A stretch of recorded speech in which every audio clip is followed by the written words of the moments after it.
بدل گئی۔ محبوب پاک سید عالم صلی اللہ علیہ وسلم اس شان سے مکے میں داخل ہوئے کہ ہر کونے سے نبی پاک کے نام کے نعرے بلند ہونے لگے۔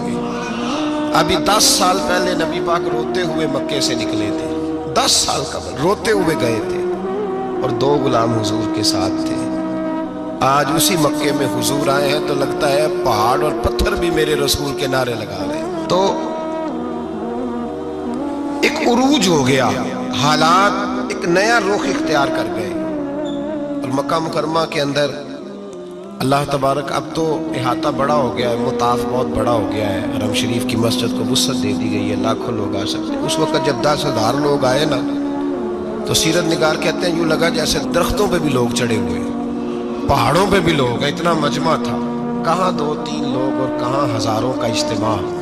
میرے نبی پاک صلی اللہ علیہ وسلم نے طواف کیا اونٹنی پہ بیٹھ کے کعبے کا، پھر میرے محبوب تشریف لائے اور حضور نے خانہ کعبہ کا دروازہ کھولا، پھر میرے نبی پاک نے بت توڑے، پھر میرے محبوب نے خانہ کعبہ کے دروازے میں کھڑے ہو کے خطبہ ارشاد فرمایا، پھر میرے رسول پاک صلی اللہ علیہ وسلم کے جلوے زمانے نے دیکھے۔ ان سارے حالات میں دنیا نے ایک وفا کا عجیب منظر دیکھا کہ اس موسم بہار میں نہ تو آواز حضرت ابو بکر کے نام کی بلند ہوئی، نہ عمر فاروق اور نہ مولا علی کے نام کی بلند ہوئی۔ اس مجمع عام میں محبوب پاک کی آواز گونجی تو رب کریم کے حبیب نے فرمایا این بلال، میرا بلال کہاں ہے، میرا بلال کہاں ہے، اس کو بلاؤ نا، کدھر ہے بلال؟ عجیب رنگ وفا دیکھا نا لوگوں نے، یہ وفا فرمایا بلال کدھر ہے؟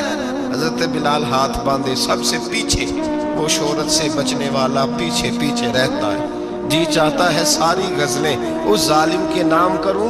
پیچھے تھے حضرت بلال رضی اللہ تعالیٰ عنہ، دوڑے حضور میں حاضر ہوں، فرمایا ادھر آ یار، کعبے کی چھت پہ تو چڑھ ذرا، آذان تو سنا۔ ایک صحابی حضور کے کان میں بولے، اور یہ بھی حکمت الہی تھی کہ وہ بولے، حضرت بلال کی شان ظاہر ہونی تھی، کان میں کہا یا رسول اللہ کافر پہلے مر گئے، پہلے کوئی حال نہیں ان کا، آج تو بالکل ہی ختم ہو گئے حضور، آج آپ کا سکہ چل گیا ہے، بلال کے بڑے دشمن ہیں، بلال کو رہنے دیں، کوئی اور نہ آج اذان دے دے۔ کان میں بات کہی تھی، چاہیے تھا جواب بھی کان میں آتا، اور معصوم آمنہ فخر آدم و بنی آدم وفا کا خطبہ پڑھنے لگے، وفا کا خطبہ شروع ہوا۔ میرے حبیب علیہ السلام نے فرمایا کان میں بات کی تھی، حضور کان میں جواب دیتے، لیکن حضور نے فرمایا چپ کر یار، تو نے عجیب بات چھیڑ دی ہے، جب مکے میں پتھر کھانے ہوں تو بلال، اور جب بدر میں تلواریں چمکے تو بلال، احد میں پتھر برسے تو بلال، اور گلے میں کس کے رسی باندھ کے سے مکے کی گلیوں میں گھسیٹا جائے تو بلال محمد محمد کہے، اور آج اللہ عزتیں دے تو کسی اور کو چڑھاؤں، فرمایا چپ کر کے سارے نیچے کھڑے رہو۔ آج کعبے کی چھت پہ بلال کھڑا ہوگا تو میں دنیا کو بتاؤں گا وفا کس چیز کا نام ہوا کرتا، بلال ہی چڑھے گا کعبے کی چھت پہ۔ کس نے ذروں کو اٹھایا اور صحرا کر دیا، یہ کس نے قطروں کو ملایا اور دریا کر دیا، اور کس کی حکمت نے یتیموں کو کیا در یتیم، اور غلاموں کو دنیا بھر کا مولا کر دیا۔ بھائی یاد رکھو، رشتہ جو وفا کا ہوتا ہے نا، اس کا بڑا رنگ ہوتا ہے، اس کا بڑا انداز ہوتا ہے، اس کے بڑے طریقے ہوتے ہیں۔ اگر حضرت حلیمہ غربتوں کے عالم میں میرے مصطفیٰ کو لے کے گئی تھی نا، تو معصوم آمنہ نے بھی تو سبق بڑا نرالا دیا نا امت کو۔ حضرت حلیمہ جب لے کے گئی تھی تو تب تو 3 لوگ تھے نا، کوئی دیکھنے والا نہیں تھا، 3-4 لوگوں میں لے کے گئی تھی۔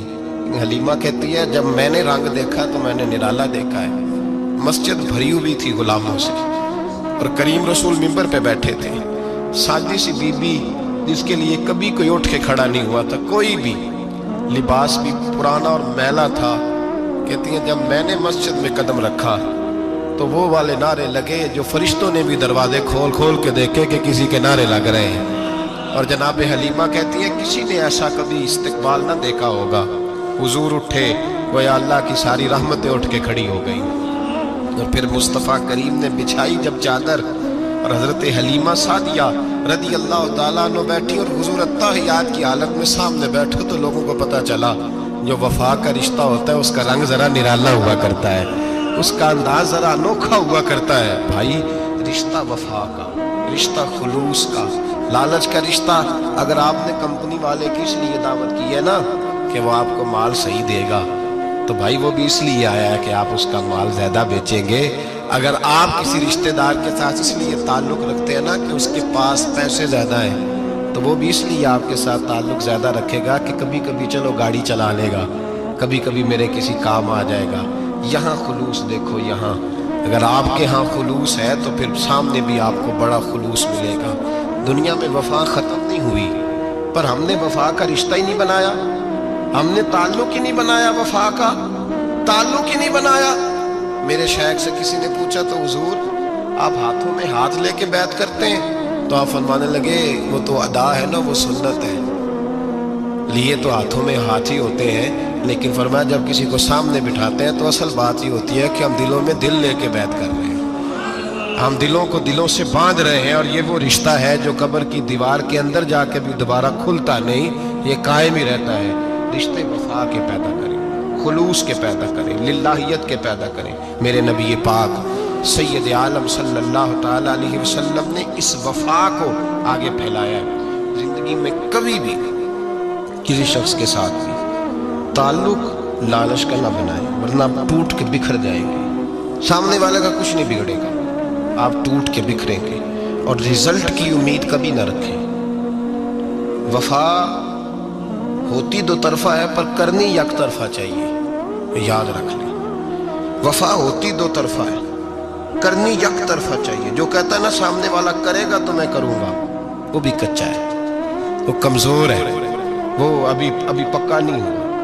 وفا کرنی یک طرفہ چاہیے، تو کر، سامنے والا نہیں کرتا تو نہ کرے، تو اپنی طرف دیکھنا، سامنے والے کو چھوڑ، وہ نہیں کرتا تو نہ کرے، اس کا اپنا۔ حضرت امام احمد بن حنبل رحمت اللہ تعالی علیہ، یہ وفا کے عنوان میں بڑی اہم بات ہے اگر آپ کو سمجھ آئے تو۔ امام احمد بن حنبل رحمت اللہ تعالی علیہ جھیل کے کنارے، ندی کے کنارے وضو کر رہے تھے، ایک بچھو ساتھ ساتھ چل رہا تھا، وہ چلتے چلتے پانی میں گر گیا۔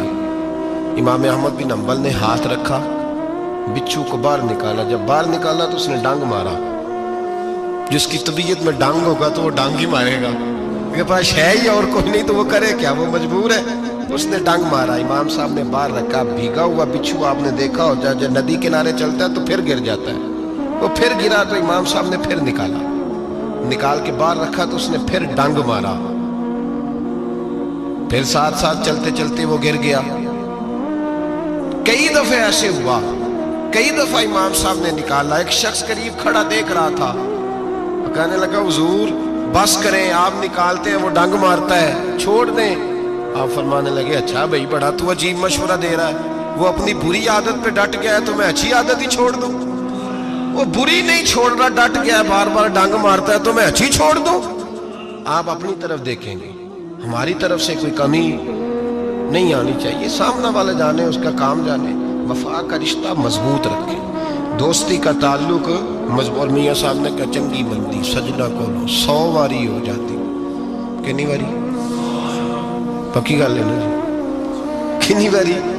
میاں صاحب نے کہا ہے 100 واری، ہم تو ایک باری بھی معافی دینے کو تیار نہیں۔ چنگی مندی سجنا کولو، ایسے نہیں آنے جانے والے سے نہیں، اس کے معاملے میں تو ہم خوددار ہیں نا، ہر ایک سے نہیں سنتے، وہاں تو ہم خوددار ہیں۔ سجنا کولو چنگی مندی سجنا کولو 100 واری ہو جاندی، یار یاراں دا گلا نہیں کردے اصل پریت جنہاں دی۔ اور پھر یہ بھی کہتے ہیں پانی پرن سہیلیاں رنگا رنگ کڑے، اسی پریا اس دا جانیے جس دا توڑ چڑھے، پریا اس دا جانیے جس دا، یاد رکھ لیں، پریا اس دا جانیے جس دا۔ مزہ تب بھی ہے کہ حضرت ابو بکر صدیق کا جنازہ روضہ رسول پہ رکھا جائے تو مصطفیٰ کریم کا دروازہ خود بخود کھول جائے، اور حضور فرمائے لاؤ دوست کو دوست کے ساتھ ملا دو، پانی پرن سہیلیاں تے رنگا رنگ کڑے، پریا اس دا جانیے جس دا توڑ۔ رشتوں کو ثابت نہ کریں، رشتوں سے وفا کریں، ثابت نہ کریں میرا بڑا رشتہ ہے، آپ پتہ چلنا چاہیے کتنا رشتہ ہے۔ باپ کا بیٹے سے رشتہ ہوتا ہے تو سارا دن ماتھا چومے، پیار کرے، اسے دکھ سکھ کا پتہ ہی نہ ہو، تو یہ کیسا رشتہ ہو؟ رشتے ثابت نہ کریں، رشتے مضبوط کریں، مضبوطی والی ڈیوٹی سر انجام دیں۔ اللہ اپنے ساتھ، اپنے محبوب کے ساتھ، اپنے نیک بندوں